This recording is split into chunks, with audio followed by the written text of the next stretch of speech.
Dom Pedro II, segundo e último imperador do Brasil, governou o país durante um período marcado por grandes desafios, incluindo a escravidão. Embora tenha sido um defensor da monarquia e da ordem estabelecida, Dom Pedro II também acabou sendo o defensor da abolição da escravidão, que foi finalmente conquistada pela assinatura da Lei Áurea em 1888. Nessa jornada, vamos explorar um pouco da relação sobre Dom Pedro II, a escravidão e como ele se evoluiu ao longo do tempo. O segundo reinado teve início em 1840, quando Dom Pedro II, com apenas 14 anos, foi coroado imperador no Brasil, pois buscava estabilidade após anos de instabilidade política, regências e revoltas regionais. Durante esse período, o Brasil levou uma relativa paz interna e se consolidou como monarquia constitucional. Dom Pedro II se tornou uma figura respeitada, símbolo de unidade nacional. A economia do segundo reinado foi marcada pelo auge da produção cafeeira. O café se tornou o produto principal de exportação do país, especialmente no Vale do Paraíba e mais tarde no Oeste Paulista. Isso fortaleceu a elite agrária e impulsionou a construção de ferrovias e portos. Esse crescimento econômico tinha um preço, a escravidão. Milhares de negros africanos e seus descendentes continuavam sendo explorados nas lavouras, sustentando a riqueza dos grandes proprietários. Mesmo com pressões internacionais pelo fim do tráfico negreiro, a escravidão persistia. Apenas em 1850, com a Lei Eusébio de Queiroz, o tráfico transatlântico foi oficialmente proibido, mas o trabalho escravo ainda continuaria por décadas.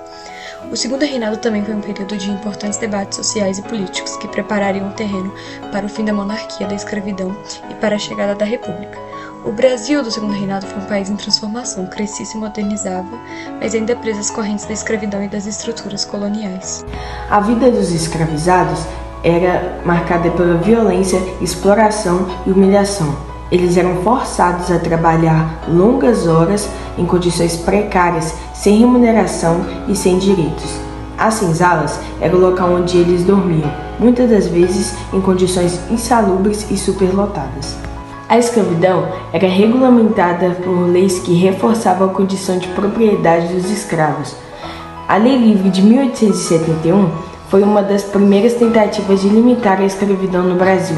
No entanto, a Lei Áurea de 1888 foi quem finalmente aboliu a escravidão no Brasil. A escravidão não era exclusividade do Brasil. Outros países como os Estados Unidos, França e Inglaterra também tiveram regimes escravocratas.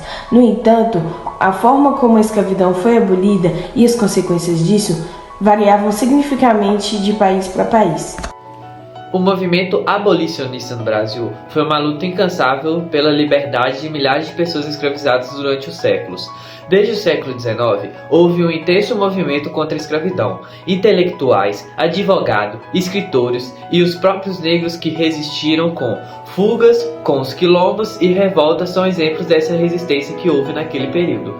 Figuras como Luiz Gama, advogado e ex-escravizado, José do Patrocínio, o tigre da abolição André Rebouças, Joaquim Nabuco e Maria Firmina dos Reis são exemplos de figuras que deram força e voz a este movimento.